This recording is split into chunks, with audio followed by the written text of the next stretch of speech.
समन्ता चक्रवालेषु अत्रा गच्छन्तु देवता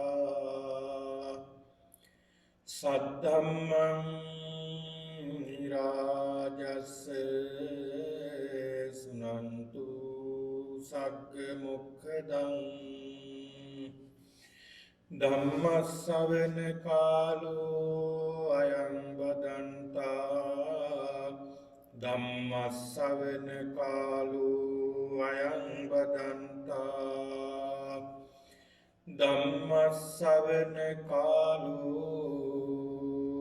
අයං බදන්තා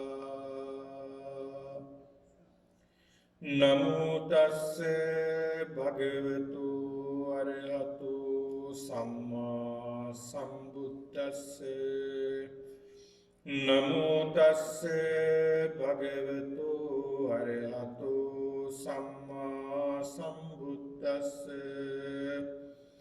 නමෝ තස්ස භගවතු අරහතු සම්මා සම්බුද්දස්ස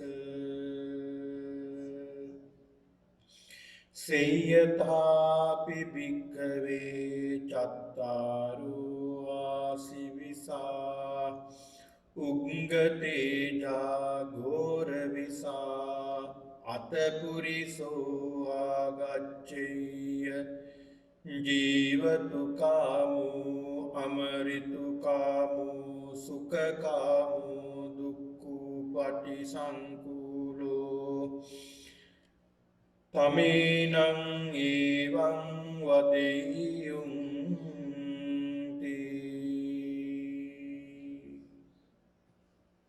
ගෞරවනීය ලොකු ස්වාමීන් වහන්සේගෙන් අවසරයි.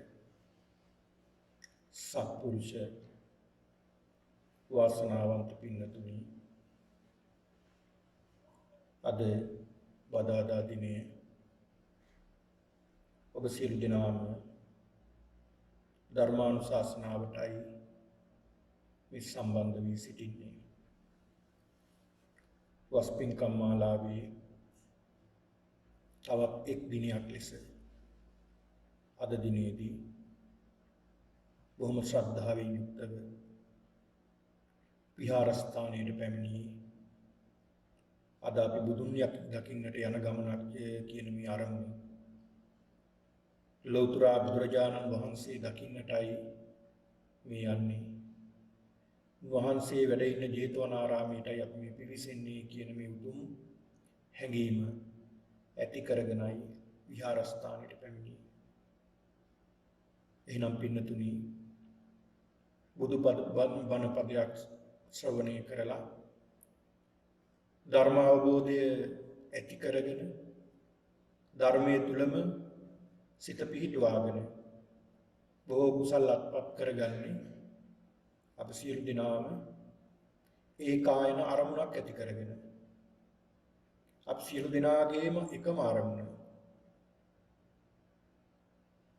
මේ සසර නිමා කරගන්නට, මේ සසර නිමා කරගෙන උතුම් වූ චතුරාර්ය සත්‍යම අවබෝධ කරගන්නට ලැබේවා කියන මේ උතුම් ප්‍රාර්ථනාවයි අපි සියලු දෙනාම සිහිපත් කරන්නේ. සිදු කරන සෑම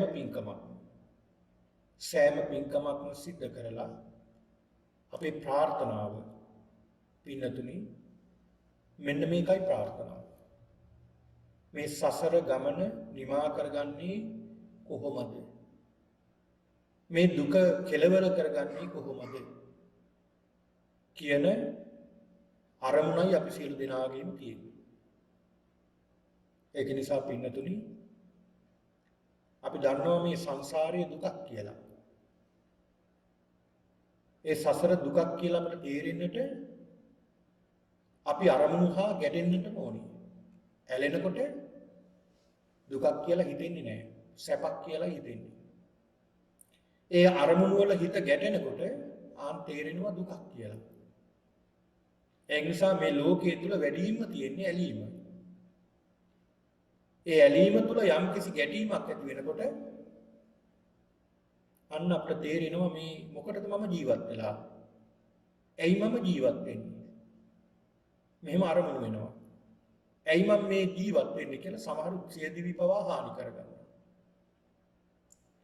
ඉතින් ඒ සියල්ලම සිද්ධ වෙන්නේ මේ සසරේ තියෙන භයංකාරකම නිසා. ඒක නිසායි අපි බණපදයක් අහලා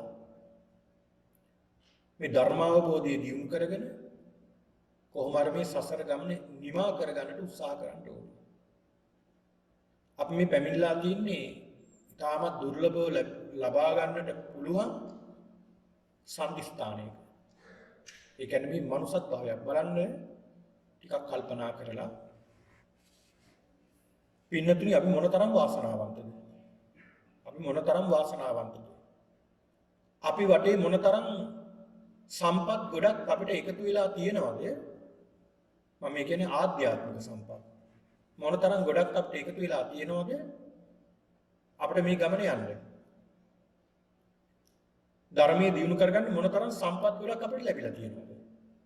බලන්න මේ මොනතරම් විවෘත වෙලා තියෙනවද මේ ධර්මය? පන්සලක් ලැබිලා තියෙනවා. ඊළඟට ඒ විහාරස්ථානයේ ධර්ම දේශනා පැවැත්වෙනවා. ඒවට ශ්‍රවණය කරන්න, ඒවට සම්බන්ධ වෙන්න අවස්ථාව ලැබිලා තියෙනවා. මේ වස්පින්කම් මාලාවට සම්බන්ධ වෙන්න අවස්ථාව ලැබිලා තියෙනවා. ඒ විතරක් නෙවෙයි මේ පින්නතුන්ට ධර්මයට ලැබි ධම්මකාමී පිරිසක් ලැබිලා තියෙනවානේ. දැන් ඔයත් ජීවත් වෙන ගෙදර වටේ ඉන්නවා නම් නරක කරන අය, අකුසල් කරන අය, වැරදි කරන අය ඔයත්න්ට ධර්මයේ දියුණු කරගන්න ලැබෙයිද අවස්ථාව?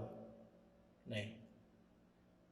එහෙම පිරිසක් ලැබිලා නම් ඒක පතිරූපදේශයක්, සුදුසු ප්‍රදේශයක් ලැබිලා තියෙනවා. යහපත් ප්‍රදේශයක්.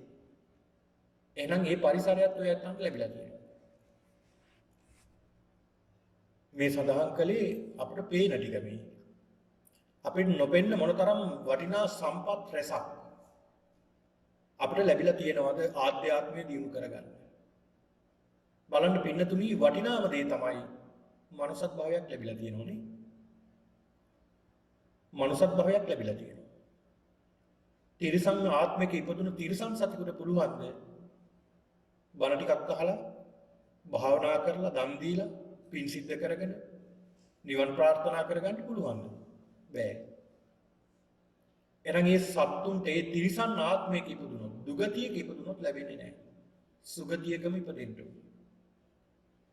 ඒක නිසා වටිනා භවයක් අපි ලබාගෙන තියෙනවා. ඒ ලබාගත් භවය පෝෂණය කරගන්න එක අපේ වැඩක් නේ. ඒක කරලා දෙන්න කවුරුවත් ඉන්නේ නැහැ. බාහිරින් දෙවි කෙනෙක්, බ්‍රහ්මයෙක් වෙන කෙනෙක් සිද්ධ කරලා දෙන්නේ. බුදුහාමුදුරු කරලා දෙයි කියලා හිතන්නත් එපා. බුදුහාමුදුරු මාර්ගය දේශනා කරන එක විතරයි කරන්නේ. ඒ ගමන් කළ යුත්තේ අපිමයි. ඒක නිසා මේ ධර්මයේ වඩන්න ඕනේ, දියුණු කරන්න ඕනේ අපි. මොකද අපිනේ මේ සසර ගමන හදාගත්තේ. හේතුඵල න්‍යායානුකූලව අපි මේ සසර ගමන හදාගත්තා. ඒ හදාගත්ත සසර ගමන නිමා කරගන්න ඕනේ අපිම තමයි. වෙන කෙනෙක් නෙවෙයි. මොකද වෙන කෙනෙක් හදපු දෙයක් නෙවෙයි මේ. ඉතින් ඒක නිසා සියලු පරිසර සාධක එකතු වෙලා තියෙන මොහොතක විනෝදින සුළු කාලයක් අපි ජීවත් වෙන්නේ. තව. දැන් මම වගේ වයස මට්ටමේ ඉන්න අය තව අවුරුදු 30ක් 40ක් ජීවත් වෙනවා. මැදිවියේ ඉන්න අය අවුරුදු 10ක් 20ක් ජීවත් වෙනවා. ඔය අවුරුදු 10 20 පින්නතුනි මේ හැරිලා මේ බලනකොට වේගෙන් ගත වෙලා. අන්තිමේට කරපු දෙයක්වත් නැහැ, නොකරපු දෙයක්වත් නැහැ. අන්න ඒකයි බුදුහාමුදුරු පෙන්ලා දුන්නේ මේ කාලයෙන්, මේ මනුස්ස භවයෙන් උපරිම ප්‍රයෝජන ගන්න. ලද යම් මොහොතක් තියනවද පිනක් සිද්ධ කරගන්න උත්සාහ කරන්න. ලද යම් මොහොතක් තියනවද ඒ සුළු මොහොතේ හෝ ධර්මයේ දියුණු කරගන්න උත්සාහ කරන්නට කියලා බුදුහාමුදුරු පෙන්ලා දෙනවා. බුදුහාමුදුරු පෙන්ලා දෙනවා. බුදුහාමුදුරු දේශනා කරනවා මහණෙනි මේ සසරේ තියෙන භයානකම බුදු ඇසින් දැකලායි මේ කියන්නේ. බුදු ඇසින් දැකලා කියන්නේ මේ සංසාරයේ සුළු හෝ සැපක් තියෙනවා නම් මම කියනවා මහණෙනි. මේ අහවල් තැන සැපක් තියෙනවා කියලා. මේ ලෞකික ලෝකේ සැපක් කියලා දෙයක් නැහැ. අපි මවාගත්ත සැපක් විතරයි අපිට තියෙන්නේ. හොඳට හිතලා බලන්නකෝ අපි මවාගත්ත සැප නෙමෙයිද අපිට තියෙන්නේ. මවාගත්ත සැප තියෙන්නේ. දැන් අපි හිතනවා දරුවෝ ගැන සැපයි කියලා මේ දරුවන් දැකීමත් සැපක් කියලා. ඒ දරුවා එන්නේ නැතුව හිටියොත් ඒ සැපම දුකක් වෙලානේ. ඒ සැපම දුකක් වෙලා. අපි හිතනවා ඒ දරුවෝ මං කියන විදිහට ඉන්න දරුවෝ. ඒ හින්දා මං හරි සතුටින් ඉන්නවා කියලා. බැරි වෙලාවත් ඒ දරුවෝ මං කියන දේ අහන්න නැතුව අත්නෝමතික වැඩ කරන්න ගියොත් සැපද දුකද? ඒ සැපම අන්තිමේට මොකද වෙලා තියෙන්නේ? දුකක් වෙලා. අපි බදාගෙන තියෙන සැපක් නෙමෙයි මොනවද? දුකක්ම විතරයි. දුකක්ම විතරයි. ඒක සියුම්ව දකින්න දැනගන්නට ඕන. මේ දුක සියුම්ව බලා ගන්න දැක ගන්න ප්‍රඥාව දිනු කරගන්න. ඒ ප්‍රඥාව දිනු කරගන්නේ නැතුව මේක දැක ගන්න බෑ. ඒකයි බුදුහාමුදුරුවෝ දේශනා කළේ මේ ගැන හොඳට හිතන්න මෙනෙහි කරන්න. චින්තාමය ප්‍රඥාව ඇති කරගන්න. ඉතින් ඒක නිසා අද ඒ බඳු වටිනා කුසලයක් පින්කමක් කර ගැනීමටයි අද අරමුණු කරගන්නට යෙදුනේ.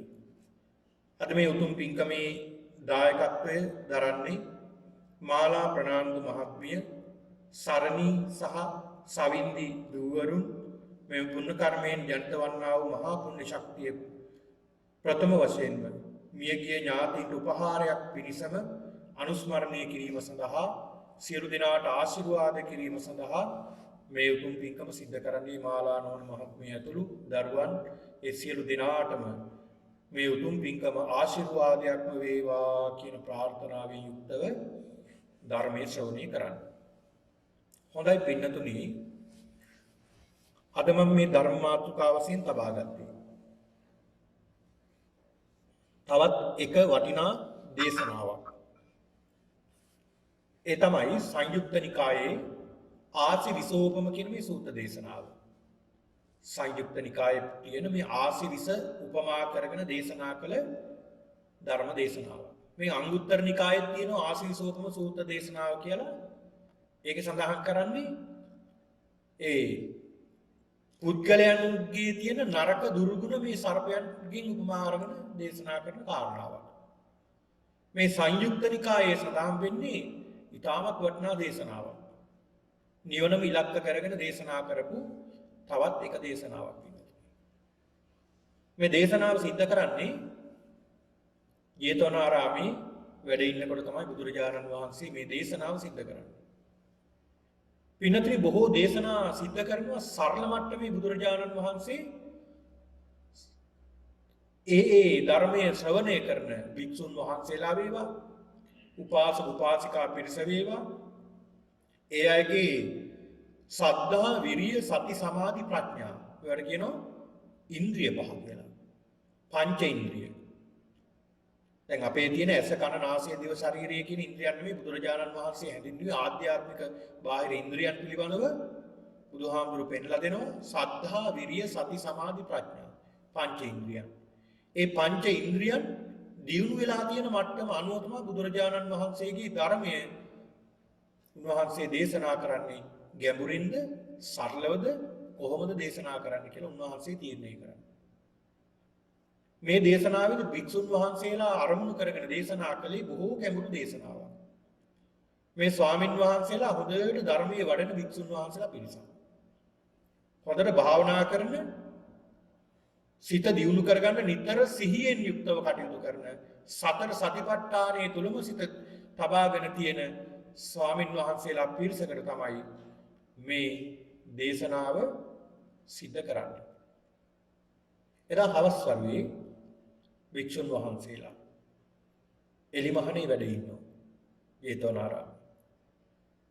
භාග්‍යතුන් වහන්සේ පණවපු ආසනයේට ඇවිල්ලා උන්වහන්සේ වැඩ ඉඳලා භික්ෂුන් වහන්සේලා අමතනවා. මහණෙනි කියලා අමතනවා. මහණෙනි කියලා තමයි අමතන්නේ. මේ අමතලා සේයතාපි භික්කවේ චත්තාරෝ ආසිවිසා. මහණෙනි බොහෝ දරුණු විෂගෝර සර්පයන් 4 දෙනෙක් ඉන්නවා. මේ කතාවක් මුලින් බුදුරජාණන් වහන්සේ පෙන්ලා දෙන්නේ. ඒ තමයි පින්නතුනි එක්තරා පුද්ගලෙක් ඉන්නවා. මේ පුරුෂයා යනවා රැකියාවක් හොයාගෙන. ජීවත් වෙන රැකියාවක් එකයි. රැකියාවක් හොයාගෙන ගියාම මෙයාට ලැබෙන රැකියාවක් එක තැනක. ඒ රැකියාව ටිකක් බරපතල රැකියාවක්. එයාට රැකියාවක් ඕනම ජීවත් වෙන්න. එයාට ලැබෙන රැකියාවක් ඒ තමයි නාගයෝ 4 දෙනෙක් ඉන්නවා 4 දෙනා රැක බලා ගන්න ඕනේ. නාගයෝ 4 දෙනෙක් ඉන්නවා ඒ නාගයෝ 4 දෙනා බලා ගන්න එක තමයි එයාගේ රැකියාව. හැබැයි මේ නාගයෝ විශේෂී නාගයෝ නෙමෙයි. දරුණු උග්‍ර විෂ තියෙන නාගයෝ 4 දෙනෙක්. දරුණු උග්‍ර විෂ තියෙන නාගයෝ 4 දෙනෙක්. මෙයාට තියෙන රාජකාරිය මොකක්ද? මෙයාට තියෙන රාජකාරිය තමයි ඒ ආයතනයේ දැන් ඉස්සර පින්නතුනේ සර්පය ඇති කරනවා රජවරු පවා ඇති කරනවා. ඒ යම් සිදුවීම් වලට. ඒ කියන්නේ මේ සර්පයන් නාගයන් ඇති කරනවා. ඔය දේශනාවල සඳහන් වෙනවා නාගයෝ වර්ග පිළිබඳව. ඒ නාගයෝ ඇති කරනවා කාරණා ගණනාවකට. එක කාරණාවක් තමයි යුද්ධයේදී සතුරු වෙනකොට සතුරු මෙදට දානවා නාගයෝ. සමහර සතුරන් පැනලා දුවනෝ මේ නාගයන්ට පයි සමහර සතුරු නාගයෝ දෂ්ට කරලා එහෙමම සීමුර්ජා වෙනවා එහෙම නැත්නම් මරණයටපත් වෙනවා එහෙම නැත්නම් මාරාන්තික ආබාධ ඇති වෙනවා. ඒක හේතු කාරණාව. තවත් කාරණාවක් තියෙනවා පින්නතුනි සමහර ඉන්නවා රාජ විරෝධී කරලා අහුන සොරු. ඒ අය මරණයටපත් කරන්නත් මේ නාගයෝ දෙනවා. නාගයෝ දෂ්ට කරලා මරණයටපත් කරනවා. එහෙම නැත්නම් ඒ අයට ඒ නාගයා බලා ගන්න දෙනවා. ඒ නාගයා බලා ගන්නකොට ඒ නාගයා දෂ්ට කරලා ඒ පුද්ගලයා මරණයටපත් වෙනවා. ඒ වගේම තවත් පින්නතුනි සඳහන් වෙනවා ඔය යුද්ධෙදී. යුද්ධ කරගෙන යනකොට නාගී කරන් යන සමහර අය. ඒ කියන්නේ ධර්ම යුද්ධවලදී. දැන් මේ මෑත කාලෙත් අපි දැක්කනේ. මෑත කාලෙත් අපේ රටේ යුද්ධයක් තියෙනකොට ඔය LTTE පිරිස කරේ බැඳගෙන අරගෙන යනවා සයනයිට් කරලා. අහුන ගම මොකද කරන්නේ? ඒක හපනවා හපු ගම ඔහු මරණයටපත් වෙනවා. ඔන්න වගේ සයනයිට් කරලක් විදිහට තමයි අරන් ගියේ නාගේ. දරුණු නාගේ. සතුරන්ට අහුනාද අහුන ගමන් අර නාගයට කියලා දෂ්ට කරගෙන මරණයටපත් වෙනවා. සතුරන්ට අහුනොත් ඊට වැඩිය වද දෙනවා. එහෙම නැත්නම් අර සියලු රාජ්‍ය රහස් මොන ක්‍රමයකින් හරි අරගන්න වද දීලා. ඊට කලින් මරණයටපත් වෙනවා. මෙන්න මේ කියන අරමුණු ගණනාවක් වෙනුවින් ඔය සර්පය ඇති කළා. නාගයෝ. මෙන්න මේ නාගයෝ 4 දෙනා රැක බලා ගන්න තමයි මේ පුරුෂයාට තියෙන පුද්ගලයාට. එයාට තියෙන කාර්යය තමයි මේ නාගයෝ නිසි වෙලාවට නාවන්න ඕනේ. මේ නාගයෝ 4 දෙනා නිසි වෙලාවට කෑම දෙන්න ඕනේ, පෝෂණය කරන්න ඕනේ. නිසි වෙලාවට නිදි කරවන්න ඕනේ. මේක තමයි මෙයාට තියෙන කාර්යය. හැබැයි පොඩ්ඩක් එහා මෙහා වුණොත් අර නාගයෝ කිපෙනවා. කිපුණොත් මොකද වෙන්නේ? දෂ්ට කරනවා. දෂ්ට කරපු ගමන් මරණයටපත් වෙනවා. එහෙම නැත්නම් මාරාන්තික මරණයටපත් වුනේ නැත්නම් මාරාන්තික ආබාධ හැදෙනවා. ඒ තරම් ධර්මයි. එතකොට මේ පුජ්‍යලා දැන් මේක කරගෙන ඉන්නවා මේ පුජ්‍යලා බලනවා මේක හරියන වැඩක් නෙමෙයි. හරි භයානකයිනේ. මරණයත් එක්කලා වැඩ කරන දෙයක් නෙමෙයි. හරියන්නේ මෙතනින් පැනලා යන්න ඕන. දැන් මේ රාජ්‍ය ආයතනයක වැඩ කරන්නේ. මෙතනින් පැනලා යන්න ඕනේ කියලා ඔහු කල්පනා කරනවා. කල්පනා කළාට පස්සේ පින්නතුණි එයා හිමීට කවුරුවත් නැති වෙලාවක් බලලා එතනින් පිටත් වෙනවා. පැනලා යනවා, පැනලා දුවනවා. මෙහෙම මෙයා මේ පුද්ගලයා මේ පුරුෂයා මෙතනින් පැනලා ගියා කියලා දැනගත්ත මෙතන ඉන්නවා සතුරු වදකයෝ 5 දෙනෙක්. මේ වදකයෝ පස් දෙනා පිටිපස්සෙන් ගිලවන ඔලුව බඳිනවා මෙයා වල්ලගෙන එන්න. ඇයි පරෝපරාජකාරී කලේ නැහැ පැනලා ගියා. මෙයා ඒ සතුරන්ගෙන් බේරෙන්න එහෙම නැත්නම් වදකයන්ගෙන් බේරෙන්න වේගින් පැනලා දුවනවා. ඊළඟට පින්නතුනි ඒ අතර තවත් වදකෙක් කෙනෙක් කඩුවක් අරගෙන 6 වෙනි වදකයක් එනවා මේ පුද්ගලයා හොයාගෙන. මේ පුරුෂයා හොයාගෙන එනවා. ඊට පස්සේ මේ පුද්ගලයා මොකද කරන්නේ? දැන් යන තැනක් නැහැනේ. එක ගමක් දකිනවා. ඒ ගමට යනවා. ඒ ගමේ මිනිස්සු නැහැ. හැංගෙන්න තැනකුත් දැන් ගෙවල් තියෙනවා මිනිස්සු නැහැ. ගෙදරක් තියෙනවා ගෙදරට යනවා. ගෙදරට ගියාම ඒ ගෙදර මිනිස්සුත් නැහැ. හැංගෙන්න බලාගෙන යන්නේ. ඒ ගෙදර භාජන බලන මොනවද කණ්ඩ හරි මොනවද තියෙනවද කියලා හැම භාජනයක්ම හිස් භාජන තියෙනවා. කිසි දෙයක් නැහැ. ඔක්කොම හිස් භාජන තියෙනවා. හැබැයි මේ ගමේ හොරු වාසය කරනවා. හොරුන්ට අහුනොත් ඊට වැඩිය භයානකයි. මේ පුද්ගලයා කල්පනා කරනවා මේක හරියන වැඩක් නෙමෙයි. ඒක නිසා මෙතෙන්නුත් බේරිලා යන්න මේ දිවයිනම හරියන්නේ නැහැ. ඒක නිසා මේ ප්‍රදේශයෙන් පලා යන්න ඕනේ. එහා පැත්තේ තියෙනවා මේ ගගෙන් එතර වෙලා සාගරයෙන් එතර වෙලා එහා පැත්තට යන්න ඕනේ මේකෙන් බේරෙන්න කියලා. ඒ පුද්ගලයා කල්පනා කරනවා දැන් යන්න විදියක් නැහැ. මොකේද යන්නේ? යන්න එකක් නැහැ. යන්න එකක් පාරුවක් හදා ගන්න වෙනවා. ඔහු බොහෝම අමාරුවෙන් අර බටලිය හොයාගෙන ඒවා බැඳලා ඒ වගේ පාරුවක් හදාගෙන අත් දෙකයි කකුල් දෙකයි ආධාර කරගෙන හබල් ගහමින් බොහෝම අමාරුවෙන් ඒ ගොඩට යනවා. ඒ කියන්නේ ඒ සාගරෙන් එතර වෙලා එහා පැත්තේ තියෙන ෂේම භූමියට දිවෙන්න යනවා. ඒ ගියාට පස්සේ පින්නතුනි බොහෝම ඔහු නිවිහන හිල්ලෙතෙන්ට යනවා. ඒ ගියාට පස්සේ ඔහු එතන බොහෝම විවේකසුවයෙන් එතන වාසය කරනවා. විවේකසුවයෙන් ඒ බ්‍රාහ්මණයා බොහෝම විවේකයෙන් එතන වාසය කරනවා සැනසීමෙන්. එතන උපද්‍රව නැහැ. කරදරයක් නැහැ. හිංසාවක් නැහැ. ക്ഷേම භූමියක්. බුදුරජාණන් වහන්සේ මෙන්න මේක තමයි බුදුරජාණන් වහන්සේ උපමා කතාව. එතකොට මේ උපමා කතාවෙන් බුදුහාමුදුරු පෙන්නලා දෙනවා මහණෙනි එක්තරා පුරුෂයෙක් ඉන්නවා කියලා සඳහන් කළා. ඒ පුරුෂයා රැකියාවක් හොයාගෙන යනවා. රැකියාවක් හොයාගෙන යනවා. ඔහු හොයාගෙන ගියේ පුරුෂයා කවුද? ඒ පුරුෂයා තමයි තමන්. අපි තමයි ඒ පුරුෂයා. දැන් හොයාගෙන රැකියා අපි තැන් හොයාගෙන ආවනේ ස්ථානේ. ඇවිල්ලා දැන් මේ මනුස්ස භවයක් ලැබිලා මේ ස්ථානයේ දැන්ට ඉන්නවා తాවකාලිකව. తాවකාලිකව දැන්ට නැතර වෙලා ඉන්නවා. සමහරු නම් හිතනවා සදාකාලිකයි කියලා මෙතන. දැන් සමහරු කරන ඒවා බලනකොට ඉතින් හැමදාම ඉන්න ඇවිල්ලා කියලා හිතනවා සමහරු කරන දේවල් බලනකොට. නේ? ඒ නිසා මේක తాවකාලිකයි. කොයි මොහොතේ යන්න වේද දන්නේ නැහැ. ඒක නිසා මේ පුද්ගලයා බුදුහාමුදුරු උපමා කරන මේ පුද්ගලයා ඒ රැකියාව හොයාගෙන ගිහිල්ලා ඒ රැකියාවට ඔබ කරන්න තියෙන්නේ මොකක්ද?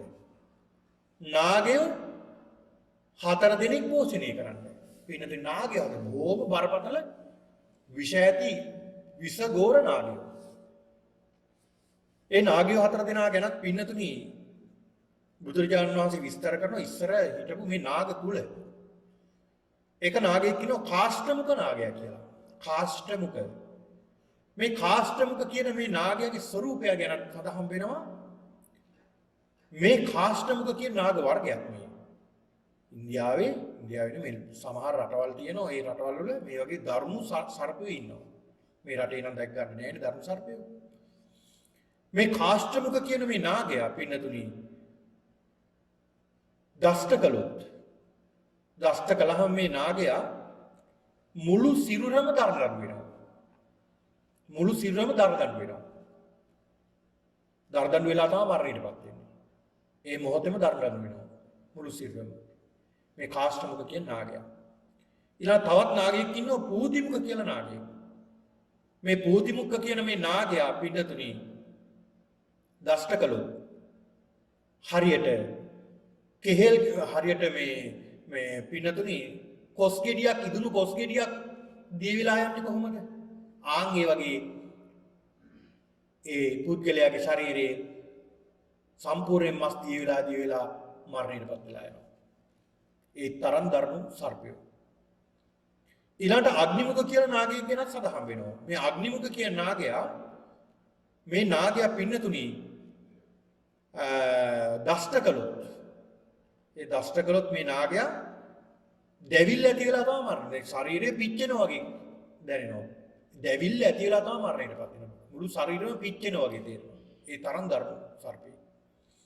ඊළඟ සත්ත්වමුඛ කියලා නාගයෙක් ඉන්නවා. මේ නාගයා පින්නතුනි දෂ්ට කළොත් මේ නාගයා මුළු සිරුරම කෑලි ගැලවෙනවා. අතපය කෑලි මස් කෑලි ගැලවි වැටිලා තමයි මරණයටපත් වෙන්නේ. පොත කරන්න බෙහෙත් නැහැ මේ නාගයෝ. ඉතින් මේ වගේ බොහොම විෂගෝර නාගයෝ ඉඳලා මේ නාගයන්ගේ තව නාග කුල ඉඳලා තියෙනවා. ඒ නාගයෝ 4 දෙනාගෙත් එක නාගයෙකුට තවත් කුල 4ක් වෙන්න ඉඳලා තියෙනවා. සඳහන් වෙනවා පින්නතුනි දට්ට විස කියලා සඳහන් වෙනවා. දට්ට විස, දිට්ටි විස, පුට්ට විස, ඒ වගේම චාත විස කියලා. ඒකේ සඳහන් වෙනවා මේ දට්ට විස කියලා සඳහන් වෙන්නේ දෂ්ට කිරීමෙන් මරණයටපත් වෙනවා. ඒ සතා දෂ්ට කළොත් මරණයටපත් වෙනවා. සමහර නාගයෝ ඉන්නවා දිට්ටි විස.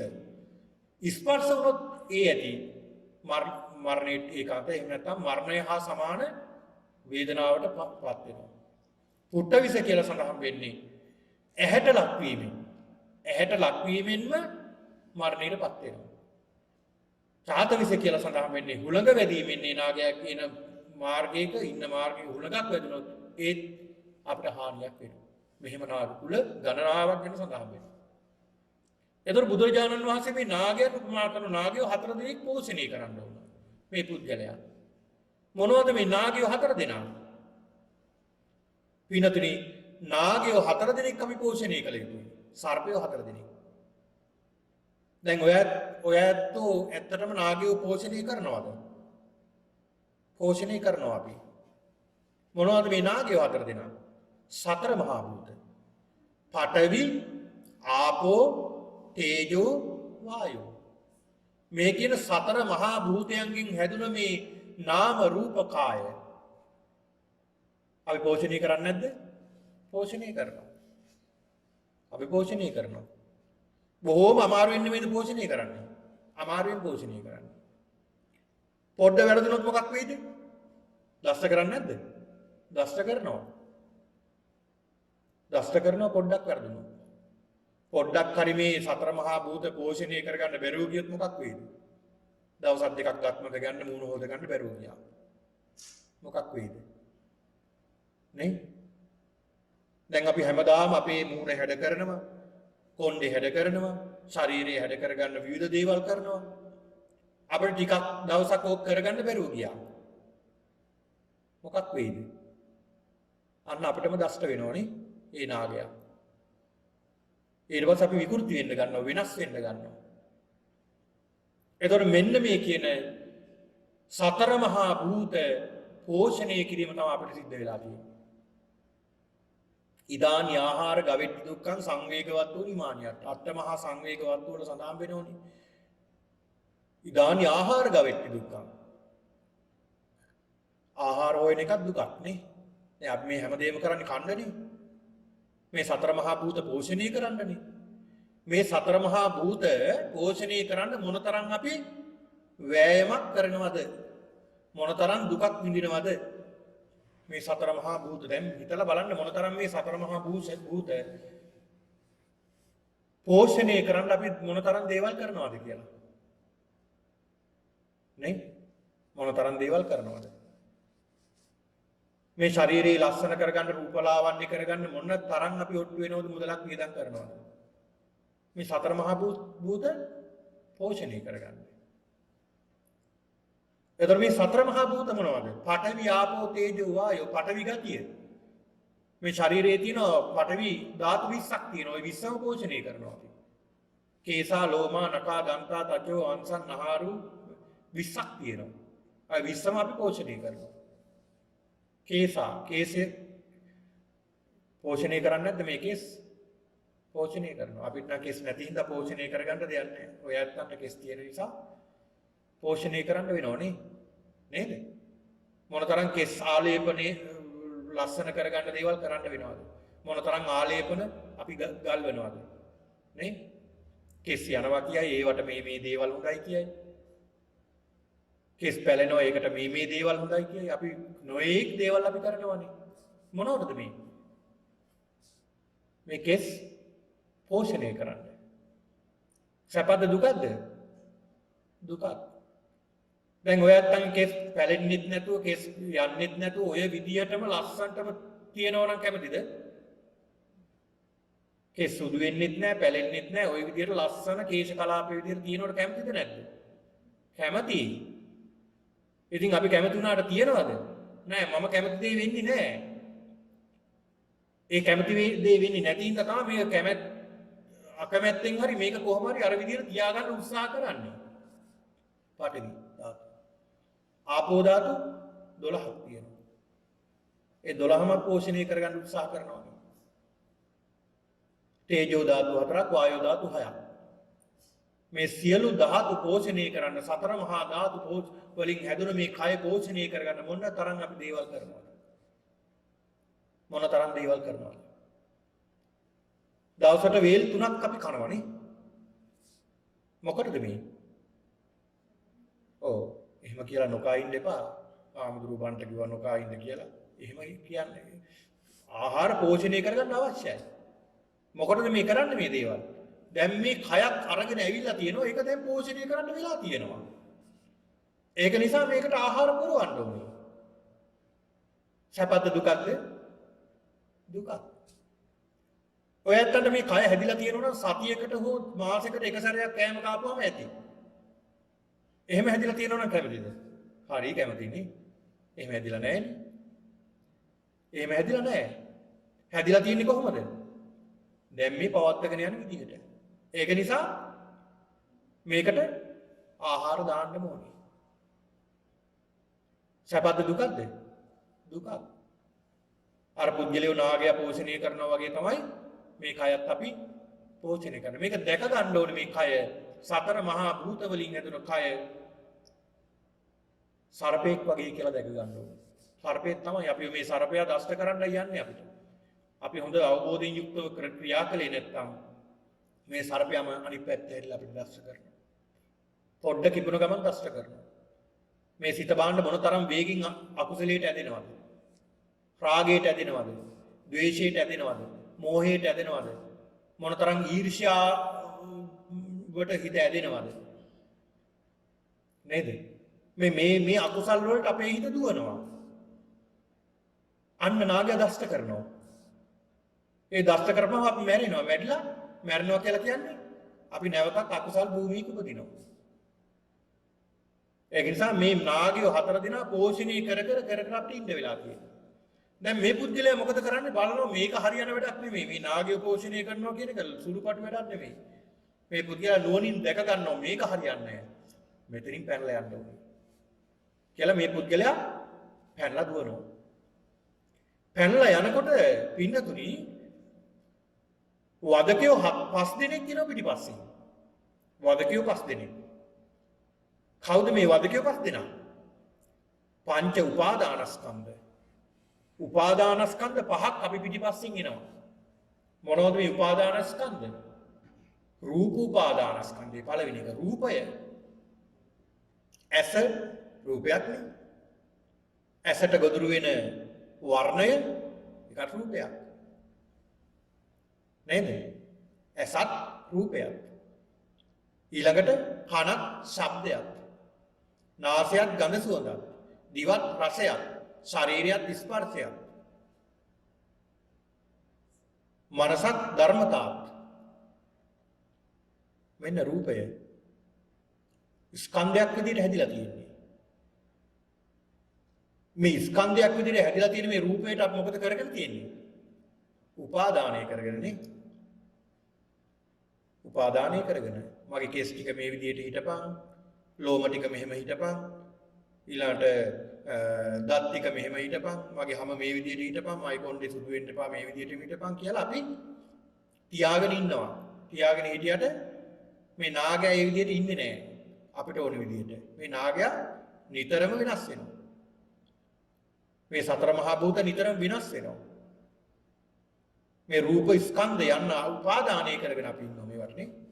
රූපේට උපාදාන කරගෙන. ඊළඟට වේදනා උපාදාන ස්කන්ධය. වේදනා. අන්න ඊළඟ වදකයා වේදනාව. අර රූපයෙන් අල්ලගන්න දේවල් අපි මොකද කරන්නේ? වින්දනය කරනවා. කොහොමද වින්දනය කරන්නේ? සැප විදියට කොටස් කරගන්නවා, එහෙම නැත්නම් දුක් විදියට කොටස් කරගන්නවා. එක්කෝ සැපක්, එක්කෝ දුකක්.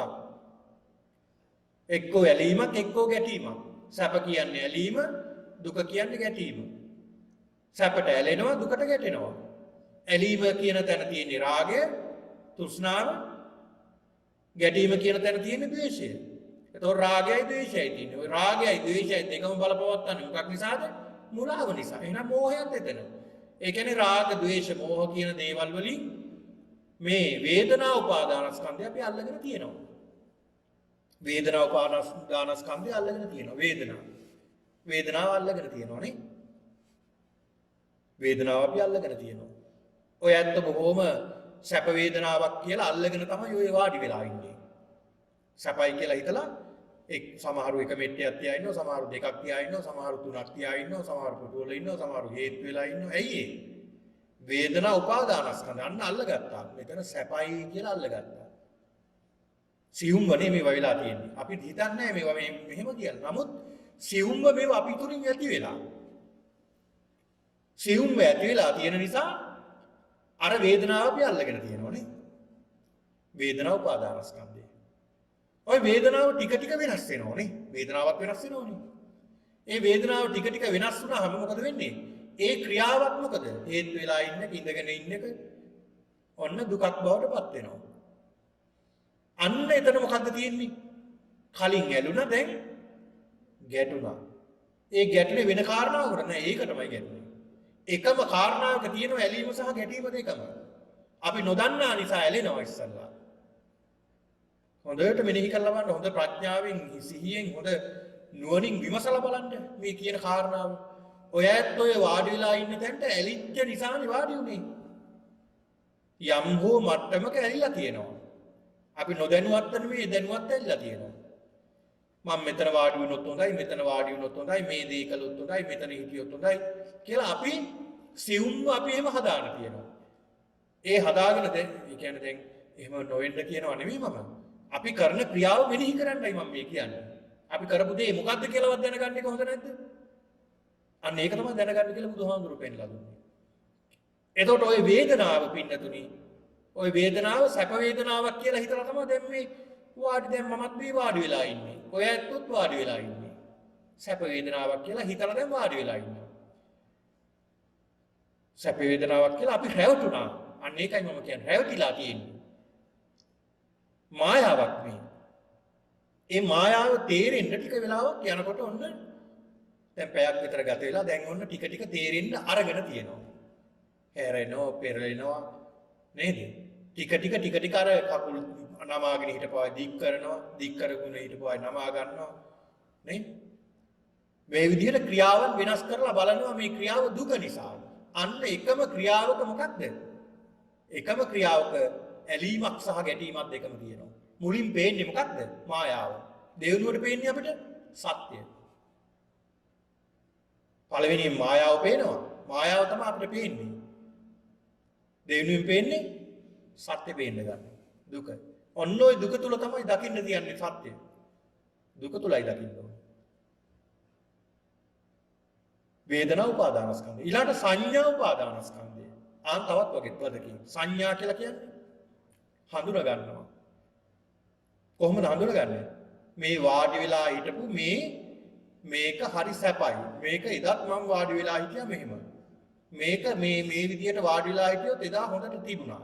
ඒක නිසා ඡායන වෙලාවක් අද ඉඳ වෙලා තියෙන නිසා මේක හොඳයි. සංඥාවක් ඇති කරගත්තා. මොකද කල්නු සංඥා ඇති කරගෙන තියෙනවා. මේක හොඳයි කියලා.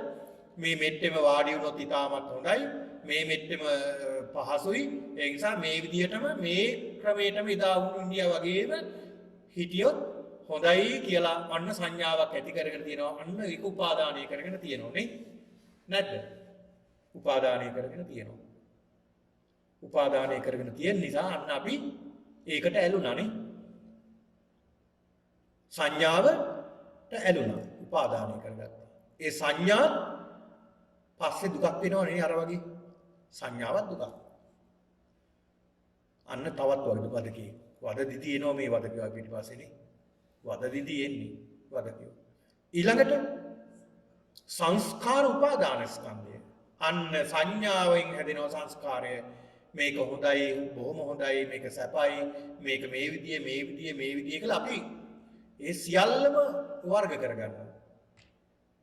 මේක හදලා තියෙන්නේ මේ වර්ගයෙන්, මේක මේ විදියට තියාගත්තාම හොඳයි, මේ විදියට කියලා අපි සියල්ල අන්න සංස්කාර විදියට දාගෙන තියෙනවා. දැන් ඔය කතා කරනකොට සංස්කාර එළියට එනවනේ නේ. කතා කරනකොට සංස්කාර එළියට එනවා පන්සලේ ඔය දේවල් ගැන. අර මෙට්ටේ අපි ඉඳගෙන හිටියනේ අහවල් දවසේ ඒක හරි ෂෝක් මෙට්ටේ. ඒකෙ මෙහි තියනොත් දන්නේ මේ ගන්න මේ කඩවල වල නේද? එහෙමත් තියෙනවනේ. අන්න සංස්කාර නෙන්නේ. සංස්කාර එන්නේ. අපි හදාගත්ත සංස්කාර තමයි එළියට එන්නේ. මෙට්ටේ ගැන විතරක් නෙමෙයි මම මේ උදාහරණ එකයි ගත්තේ හැම පුජ්‍යලයෝ ගැන බඩු බහන්න ගැන සියල්ල ගැන. ඇහින් කනින් නාසයෙන් දිවෙන් ශරීරයෙන් මනසින් ගන්න සියල්ල සංස්කාර. අපි හදාගෙන තියෙන දේවල්. ඒ හදාගෙන තියෙන දේවල් තමයි අපි එළියට ගන්නෙ අවශ්‍ය වෙනකොට. සංස්කාර ස්කන්ධය මේකට කියනවා. සංස්කාරය මේ වර්තමානයේ හදාගෙන තියෙන සංස්කාරات තියෙනවා අතීතයේ හදාගත්ත සංස්කාරات තියෙනවා. ඒවා යට වෙලා තියෙන අවශ්‍ය වෙනකොට ඒවා මතුවෙනවා. අවශ්‍ය වෙනකොට මතුවෙනවා. ඊළඟට විඥාන ස්කන්ධය. අන්නේ සංස්කාරය නිසා විඥානයක් හටගත්තා. අන්නේ විඥානයත් උපාදානය කරගෙන තියෙනවා. කොහොමද උපාදානය කරගන්නේ? ඇහෙන් දැකලා උපාදානය කරගෙන තියෙනවා. නේ අර මල් జాතිය හරි ලස්සනයි. එදත් ওই මල මම දැක්කා අහවල් තැන තියෙනවා. අදත් ඒක කවුරු හරි ගෙනල්ලා මෙතන බුදුහාමුදුරන්ට පූජා කරලානේ. හරි ලස්සනයිනේ. කියලා අන්න සිතක් ඇති උපාදානය කරගත්තේ නැද්ද සිතින්? අන්න උපාදාන ස්කන්ධය. විඥාන උපාදාන ස්කන්ධය. කනින් ශබ්ද අහලා උපාදානය කරගන්නේ නැද්ද? අර සින්දුව හරි ලස්සනයි. අදත් ඔන්න ඇහෙනවා ඒ සින්දුව. හරි ලස්සනයි ඒ සින්දුව. අන්න සිතක් ඇති කරගෙන අර සිතම උපාදානය කරගෙන. නාසය දිව ශරීරයේ මනස. ඔව්වර සියල්ලගෙම සිත් හදාගෙන සිත් අලවගෙන ඉන්නවනේ. ඔය කියන හැම දෙයක්ම මේ හැම දෙයක්ම පින්නතුනි ඇලීමයි ගැටීමයි. ඒ සිතට එක්කෝ ඇලෙනවා එක්කෝ ගැටෙනවා. අපි කැමති දෙයට ඇලුනා. ඒක අකමැති නම් ගැටුණා. නේ? ඇලීම සහ ගැටීම මෙතන තියෙන්නේ. ඒ ඇලීම සහ ගැටීම ඇති වෙන්න හේතුව මොකක්ද? උපාදානය කරගෙන තියෙන නිසා අපි. උපාදානය කරගෙන නැත්නම් ඇලීමක් ගැටීමක් තියෙයිද? නැහැ. ඇලීමයි ගැටීමයි ඇති වෙන්නේ අපිට හේතුව උපාදානය කරගෙන තියෙන. මෙන්න මේ උපාදානය තමයි අවබෝධ කරගන්න ඕනේ. උපාදානය අවබෝධ කරගන්න ඕනේ. ඊළඟ මේ කියන වදකේ පස් දෙනා පිටිපස්සෙන් එනවා. එනකොට තව වදකෙක් එනවා බොහෝ දරුණු වදකෙක්. අර වදකේ පිටිපස්සෙන් එනවා මේ පුජ්‍යලයා ග්‍රහණය කරගන්න කඩුවකුත් අරගෙන නිකන් නෙවෙයි ඉන්නේ. අර පස් දෙනාට අහුනොත් නම් අතපය බැඳලා අරගෙන යයි. මේ පුජ්‍යලයට අහුනොත් මේ වදකයා කඩුව අරන් ඉන්නේ අහුන ගමන් ඝාතනය කළා දානවා. කවුද මේ වදකයා? බුදුහාමුදුරු උපමා කරනවා මේ වදකයාට. කවුද මේ වදකයා? 6 වෙනි වදකයා. නන්දි රාගය. නන්දි රාගය. නන්දි රාගය තමයි පින්නතුනි භයානකම වදකයා. රාගේ බලවත්ම තැන නන්දි රාගය. ඒ කියන්නේ අපි යන තැන අලෝ ගන්න බලන එක. යන තැන අලෝ ගන්න බලන එක තමයි මේ නන්දි රාගය කියන්නේ. යන තැන ඇලෙනවා. ඇලීමේ ස්වභාවයක් ඇති වෙනවා. නන්දි රාගය. හැම කාම වස්තුවක් කෙරෙහිම ඇලීමක් ඇති වෙනවා. ඒ කාම වස්තු නොලැබී යාමෙන් ගැටීමක් ඇති වෙනවා. කාම වස්තු වලට ඇලීමෙන් ඇලීමක් ඇති වෙනවා. කැමැත්තක් ඇතිවීමෙන්. ඒවා නොලැබීමෙන් ගැටීමක් ඇති වෙනවා. ඇලීම සහ ගැටීම නන්දි රාගය. ඊළඟ මේ පුද්ගලයා මේ පුරුෂයා කල්පනා කරනවා මේක හරියන වැඩක් නෙවෙයි කියලා අර ගමකට වදිනවා. ඒ ගමට යනකොට ගෙදරකට යනවා මේ නිවසට ඇතුළු වුණාම නිවසස් හිස් භාජන බලනවා හැම භාජනයක්ම හිස් භාජන. මොකුත් නැහැ. මේ පුජ්‍යලයා හොඳට කව මොකටද උපමා කළේ? මේ පුජ්‍යලයා දැන් දකිනවා මේ උපාදාන ස්කන්ධ ගොඩක් මේ සතර මහා ධාතු ගොඩක් කියලා මෙහෙම මෙනෙහි කරගෙන භාවනා කරගෙන ඉදිරියට යනවා. යනකොට Tamanටම තේරෙනවා මොකක්ද? හිස් ගොඩක් මේනේ. ඇත්තටම මම කියන්නද මේ පින්නතුන්ට ටිකක් හිතලා බලන්න ඔය ඇත්තෝ මෙච්චර කාලයකට මොකද කරගෙන තියෙන්නේ කියලා. දැන් මේ අවුරුද්ද ගැන හිතන්න මේ අවුරුද්ද මොනවද කරගත්තේ? මේ අවුරුද්ද මොනවද කරගත්තේ? ටිකක් කල්පනා කරලා බැලුවොත් කරපු දෙයක්වත් නෑ අන්තිමේට. නොකරපු දෙයක්වත් නෑ හැබැයි කාලය නම් ගත වෙලා. නේ? කාලය ගත වෙලා තියෙනවා කරපු දෙයක්වත් නෑ නොකරපු දෙයක්වත් නෑ. අන්තිමේට වැඩකුත් නෑ කාලය ගත වෙලා විතරයි. එතකොට මේ ජීවිත අර භාජන වගේ හිස් නෙමෙයිද? හිස් භාජන නෙමෙයි. අර රටාවටම දිව්වා විතරයි අපි නේ. රටාවටම දුවනවා විතරයි. උදේ පාන්දර නැගිටිනවා කෑම එක හදා ගන්නවා ඔෆිස් එකට යනවා හවස ගෙදර එනවා ඇවිල්ලා නාගෙන ආයි රැට කෑම කාලා නිදා ගන්නවා ආයි උදේ නැගිටිනවා ඔය සර්කල් එක තමයි යන්නේ. ඔය සර්කල් එක ගමන් කරනවා. ඉඳලා හිටලා හරි නිවාඩුවක් ලැබුණොත් ආයි කොහේ හරි යනවා ඇවිදින්න ආය අර සර්කල් එක. හැබැයි මේකින් මිදෙන්න ක්‍රියා කරනවා බොහොම අඩුයි නේ.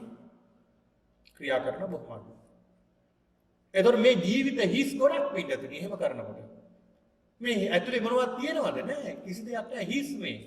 මේකේ අර්ථයක් නැහැ ප්‍රයෝජනයක් නැහැ. ඒකනේ බුදුහාමුදුරුවෝ පෙන්ලා දෙන්නේ ආදිත්තස්මින් අගාරස්මින් යන්නේ හර්ති භාජනං කාන්තස්සෝ හෝතියත්තාය නෝතියන්ත යත්තදහිත. මේ ගිනිගෙන දැවෙන මේ පංචස්කන්ධයෙන් වටිනා දෙයක් එළියට ගන්න.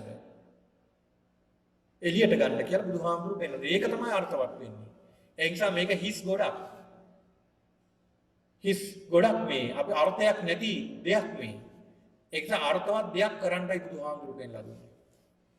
අන්න ඒ පුද්ගලයා දැන් කල්පනා කරනවා මේ මෙතන ඇල්ලලා හිටියොත් මොකද වෙන්නේ? එතනත් අර සොරුන්ට අහු වෙනවා. සොරුන්ට අහු වුණොත් ඊට එහා වද බන්ධන වලට ලක් වෙන්න වෙනවා. ඒ නිසා මේ දිවයිනේ මේ ප්‍රදේශේ ඉඳලා හරියන්නේ නැහැ. සතර මහා සාගරයෙන් එතර වෙන්නට ඕන. එහා පැත්තේ තියෙන ക്ഷേම භූමියක් එතෙන්ට යන්න ඕනේ. යන්න ක්‍රමයක් නැහැ. ඔව් හොඳට බලන විමසන මොකක් හරි පාරුවක්වත් හදාගන්න ක්‍රමයක්. බටලී පතුරු එහෙම හොයාගෙන කොහොම හරි උත්සාහයෙන් හදාගන්න පාරුවක්. පාරුවක් හදාන අත් දෙකයි කකුල් දෙකයි ආධාරයෙන් හබල් විදිහට පාවිච්චි කරමින් වීරියෙන් අර සතර මහා සාගරේ එතර වෙනවා. වීරිය යන්න. අන්න ඒ පුද්ගලයා බලනවා මේකෙන් ඈතර වෙන්න ඕනේ. ලෝක උත්තර කියන මට්ටමට එන්න ඕනේ. මේ ලෝකයේ ඇවිල්ලා හිටියොත් ඒකට වෙනවා ලෞකික. ඒ නිසා මේ ලෝකෙන් ඈතර වෙන්න ඕනේ. ලෝකෝත්තර මට්ටමට යන්න ඕනේ. ඒකට මොකක්ද අවශ්‍ය කරන්නේ? ඒකට මාර්ගයක් ඕනේ. මාර්ගය හදාගන්නේ පාරුව කියන්නේ මාර්ගය.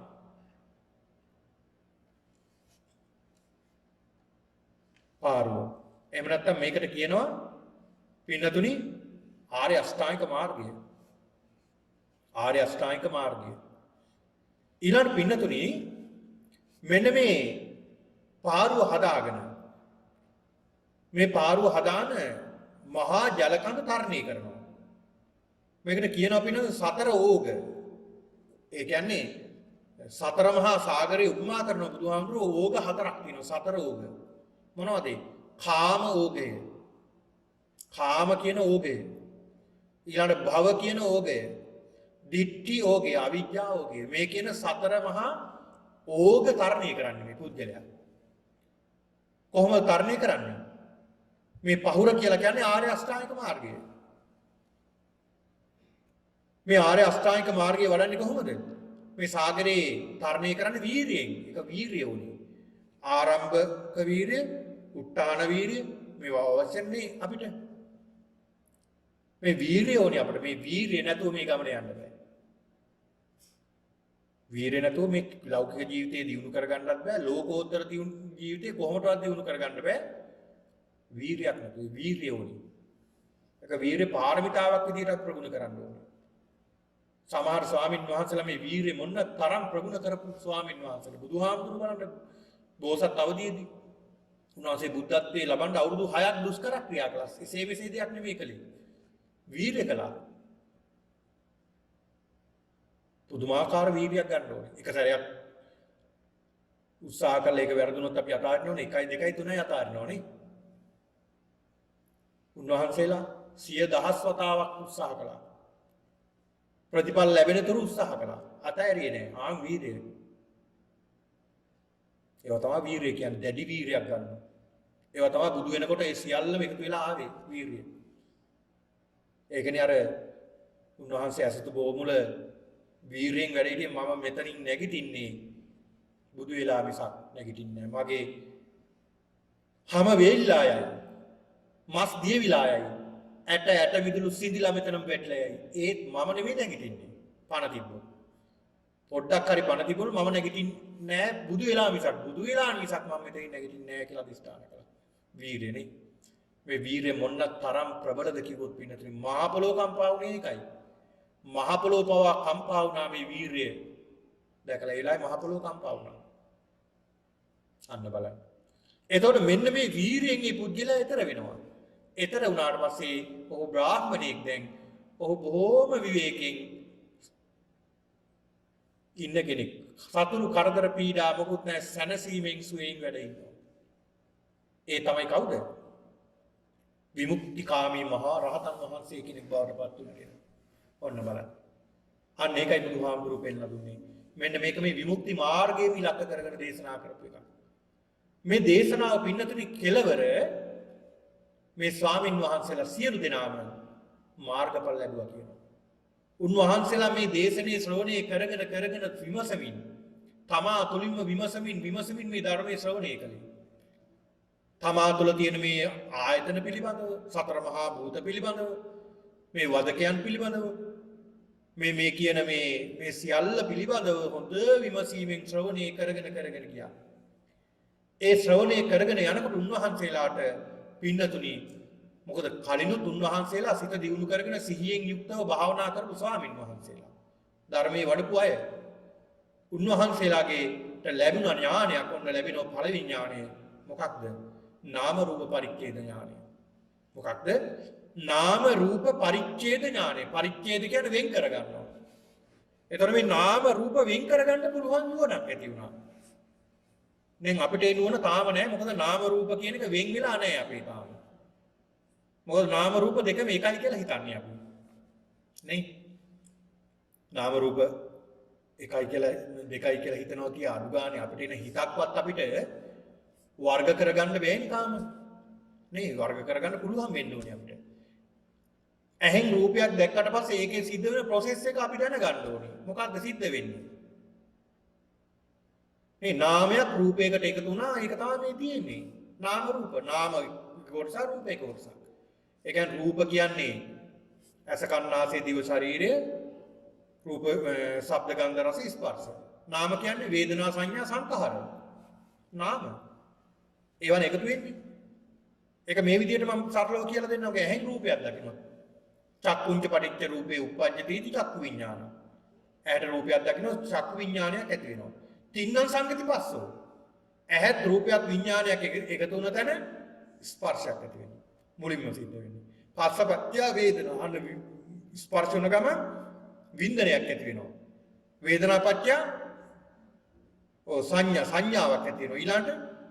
ඊළාට සංස්කාරයක් ඇති වෙනවා. ආම්බාන් නාම ගොඩක් එකතු වෙන හැටි. එතකොට මේ නාම රූප ගොඩක් මේ තියෙන්නේ නේ. මේ නාම රූප ගොඩක් මේ හදාන තියෙන්නේ.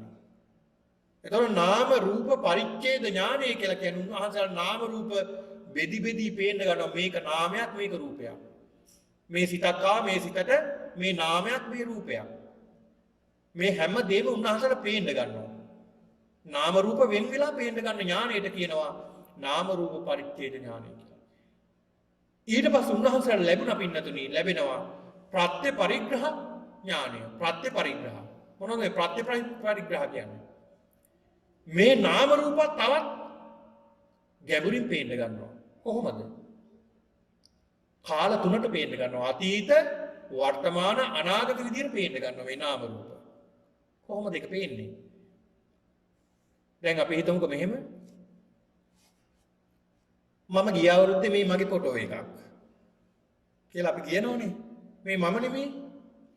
මේ මම හවල් තැන ඉන්නකොට තමයි මේ පින්තූරේ ගත්තේ කියලා කියනෝනේ. එතන මොකද්ද මේ අපි බලන්නේ? අපේ අතීත නාම රූප ගොඩක් නේ. අපේ අතීත නාම රූප ගොඩක් තමයි අපි බලන්නේ නේ. මේ මම පුංචි කාලේ ගත්ත ෆොටෝ එකක් කියලා අපි බලනවනේ. මේ අහවල් දවසේ අහවල් වෙලාවේ ගත්ත පින්තූරයක් ෆොටෝ එකක්. මොනවද මේ? අතීත නාම රූපනේ. ඊළඟ වර්තමාන නාම රූප කොට මේ අනාගත නාම රූප අපි හදා ගන්නවා. අනාගතයේ ලබන අවුරුද්ද මෙහෙම කරනවා. මේ විදියට දෙයක් කරනවා. මේ නාම රූප ගොඩක් හදා ගන්නවා නේ. ඔව්ව පවා පේන්න ගන්නවා. අතීත වර්තමාන අනාගත විදියට කැඩි කැඩි පේන්න ගන්නවා. වර්ග වෙවි පේන්න ගන්නවා. දැක් ගන්න වෙනුවරට කියනවා ප්‍රත්‍ය පරිග්‍රහ ඥානය කියලා.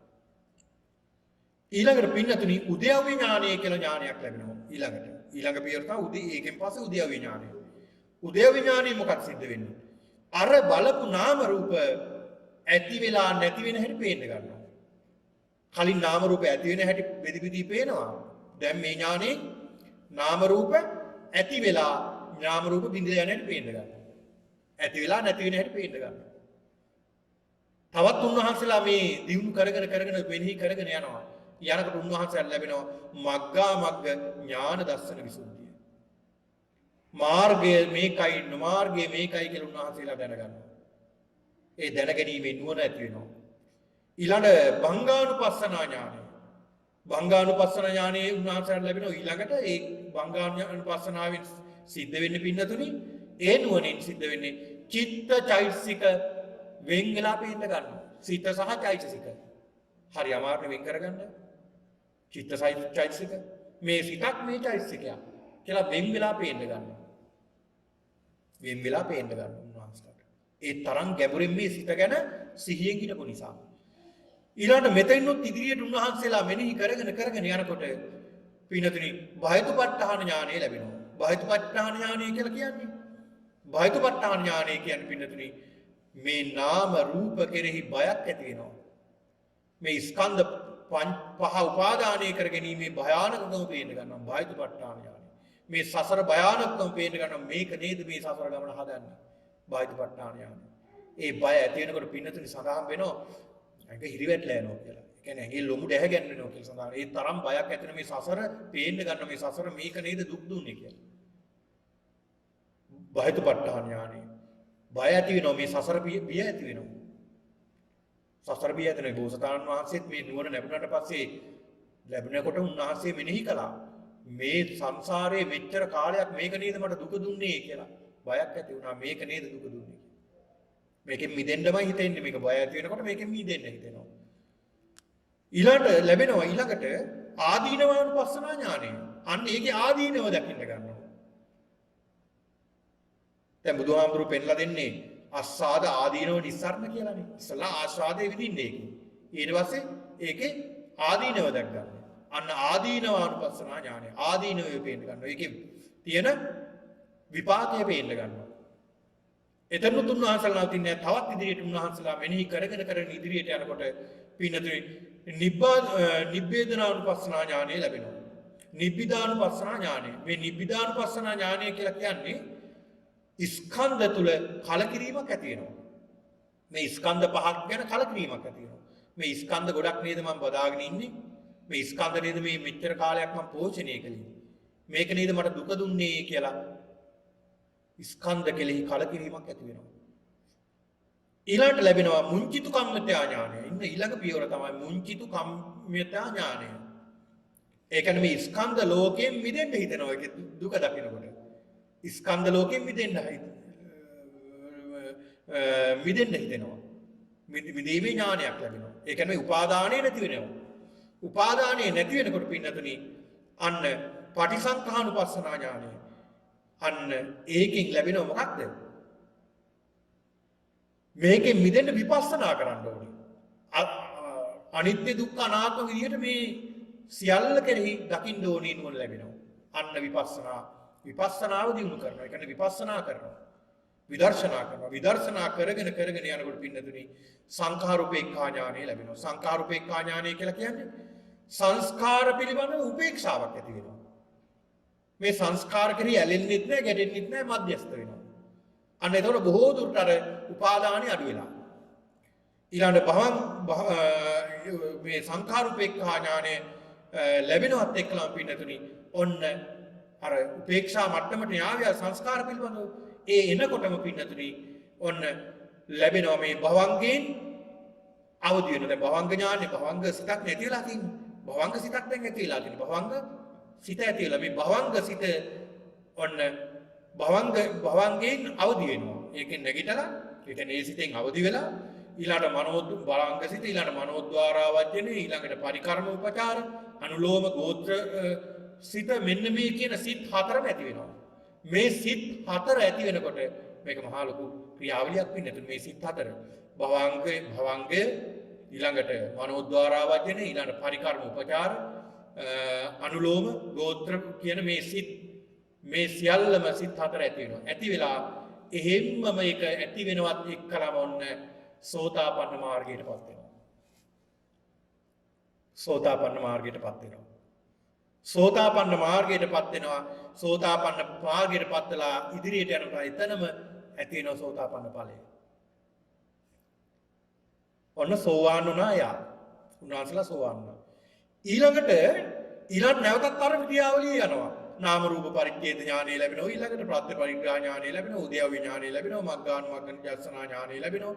භංගානුපස්සනා ඥානෙ ලැබෙනවා. බහිතුපට්ඨාන ඥානෙ ලැබෙනවා. ආදීනවානුපස්සනා ඥානෙ ලැබෙනවා. නිබ්බිදානුපස්සනා ඥානෙ ලැබෙනවා. ඊළඟට මුංචිතු කම්මිතා ඥානෙ ලැබෙනවා. පටිසංඛානුපස්සනා ඥානෙ ලැබෙනවා. සංඛාර උපේක්ඛා ඥානෙ ලැබිලා ආගෙතරින් නැවතත් අර භවංගෙන් භවංගසිත ඊළඟට මනෝද්වාරා වජ්ජනය ඊළඟට පරිකර්ම උපචාර අනුලෝම ගෝත්‍ර භූ කියන මේ සිත් වේලීම ඇති වෙලා ඇති වෙනවත් එක්කලමන්න සකදාගාමි මාර්ගයට ඇති වෙනවා. සකදාගාමි මාර්ගය තුලම සකදාගාමි ඵලය ලැබෙනවා. ඒ ඵලයේ දිගටම යනකොට නැවතත් අර ක්‍රියාවලියම සිද්ධ වෙලා අනාගාමි වෙනවා. අනාගාමි වෙලා නැවතත් අර ක්‍රියාවලියම අර සිත් අර නුවණ සියල්ලම පහළ වෙලා අරහත් මාර්ගයට වැටිලා අරහත් මාර්ගයෙන් ඒකත් දියුණු කරගෙන ඉදිරියට යනකොට පින්නතුනි අරහත් ඵලයට ලැබෙනවා. උන්වහන්සේලා මේ දේශනා ඉවර වෙනකොට සියලුම ස්වාමීන් වහන්සේලා මේ සියලු නුවණ ලබලා අවසානයේ උතුම් වූ අරහත්ත්වයේ ලැබුවා කියලා මේ දේශනාව අවසානයේ සඳහන් වෙනවා. මෙන්න බලන්න. එතකොට අපි දැනගන්න ඕනේ අපි ගැන. තමන් ගැන තමන් දැනගන්න ඕනේ. අනුන් නෙමෙයි දැනගන්න ඕනේ. තමන්. ඔය අනිත් අය ඕන දෙයක් කිව්වා අපි ගැන. අපි ගැන අපි හොයන්න ඕනේ. අපි ගැන හොයන්න ඕනේ. අපි අභ්‍යන්තරය ගැන හොයපුවාම ඇති අපි නේ. අපි ඇති වෙලා තියෙන්නේ කොහොමද? මේ සිත් ඇති වෙන්නේ කොහොමද? මේ උපාදාන ස්කන්ධ කියන්නේ මොනවද? තමන්ට ඇති වෙන මේ උපාදාන මොනවද? උපාදාන කරගන්නේ මම මොනවද? මේවා හැම දෙයක් ගැනම හොඳ නුවණින් මෙනෙහි කරන්න. ඒ මෙනෙහි කරගෙන යනකොට පින්නතුන අර උපාදානයේ ටික ගැලවෙන්න ගන්නවා. උපාදානයේ ටික නැති වෙනකොට අන්න අර නුවණ පේළියට අපිට ඇති වෙනවා. ඒ නුවණ දිනනකොට වීරිය ඇති වෙන්න ඕනේ. ඒ වීරෙන් මේ මාර්ගය ගමන් කරනකොට විදර්ශනාව වඩනකොට අන්න මෙන්න මේ කියන මාර්ගයට අපි බහිනවා. ඒ මාර්ගයට බැහැලා අපිට මේ සසරෙන් ගොඩ යන්නට සසරෙන් ඈතර වෙන්නට විමුක්තිය සාක්ෂාත් කරගන්නට අපිට හැකියාව ලැබෙනවා. එතකොට මේ විමුක්තිය කියලා කියන්නේ එතනින් එහා දෙයක් නෑ. අන්න එතකොට මේ පුද්ගලයා බලනවා මොකක්ද? එයාට දැනෙනවා මොකක්ද? කීනා ජාති උසීතම් බ්‍රහ්මචර්යයන් නාපරං ඉත්තත්හායාති අබ්බඤ්ඤා. කීනම් පුරාණම්. පුරාණම් කියන්නේ කලින් තිබුණු කීනම් ආසාවන් දැන් නෑ. කලින් ආසාව තිබුණා. දැන් ඒ ආසාවන් කිසි දෙයක් මංගාව තියෙනවද? නෑ. කිසි දෙයක් නෑ. කීනම් පුරාණම්. උසීතම් බ්‍රහ්මචර්යයන්. මෙච්චර කාලයක් මම සිල් රැක්කා. සිල්වත් වුණා. ඊළඟට මේ සියලුම දේවල් සිදලා භාවනා කළා, වීරියෙන් භාවනා කළා. සමහර විට පුදුමාකාර වීරියක් ඇති කරගත්තා. සියලු කරදර බාධක යට කරගෙන පුදුම වීරියක් ඇති කරගත්තා මේ මාර්ගයේ. සිල්වත් වුණා, ගුණවත් වුණා, දන් දුන්නා, භාවනා කළා. මේ සියල්ලම වේයමින් මම කළා වීරියෙන්. මුසිතම් ප්‍රපචරිය. ඒ සියල්ලම කළේ මොකටද? මෙතෙන්ට යන්න. මෙතෙන් ගියාට පස්සේ කරන්න ඕනද? නෑ, කරන්න ඕනේ නෑ. දැන් ඉවරනේ. මුස්තම් බ්‍රහ්මචර්යය. ඒක කියලා කරලා ඉවරයි. නාපරං විත්තත් ආයති අභඤ්ඤාස. අන්න. තවත් මට කළ යුතු දෙයක් නෑ. සියල්ල මම නිම කළා කියලා දැනගන්න. සියල්ලම නිම කළා කියලා දැනගන්න. අන්නේ නිම කළ පුද්ගලයා සියල්ල නිවුණ කෙනෙක්. නිව්ව කෙනෙක්. ඒ නිව්ව පුද්ගලයා තාම අර ස්කන්ධ පංචකේ නිසා තාම වේදනා සංඥා දැනෙනවා. හැබැයි ඒවා උපාදානය කරගන්නේ නැහැ. උන්වහන්සේලා සිතක් තියෙනවා. හැබැයි සියලු සිත් උන්වහන්සේලා උපාදානය කරගන්නේ නැහැ. ඒතර උන්වහන්සේලාට උපාදාන ස්කන්ධ නැහැ. උපාදාන ස්කන්ධ නැහැ. තියෙන්නේ පංචස්කන්ධය විතරයි. ආන්ගේ පංචස්කන්ධේ පෝෂණය කරමින් ඉන්නව මොකද ගినాපු අවශ්‍යයක් තියෙනවා. ඒකේ අවශ්‍ය ඉවර වෙනකොට. ආන්ගේ අවශ්‍ය ඉවරුනහම උන්වහන්සේලා ස්කන්ධ පරිනිර්වාණයත් කරනවා. ක්ලේශ පරිනිර්වාණය කරලා ඊළඟ ස්කන්ධ පරිනිර්වාණය. ස්කන්ධයත් පරිනිර්වාණය කරලා උන්වහන්සේලාට නැවත උපතක් නැහැ. සියල්ල අවසන් කරනවා. උත්තමී. අන්න බලන්න. ඒක නිසා පින්නතුනි මෙන්න මේ කියන සසර මඟ නිමා කරගන්නටයි අපි උත්සාහ කරන්න ඕනේ. ඒක නිසා මේ උතුම් වූ ධර්මානුශාසනාව සියලු දෙනාටම ධර්මාවබෝධයේ පිණිස උතුම් වූ චතුරාර්ය සත්‍ය අවබෝධයේ පිණිසම හේතු වාසනාම වේවා කියලා සාදු කියලා ප්‍රාර්ථනා කරගන්න.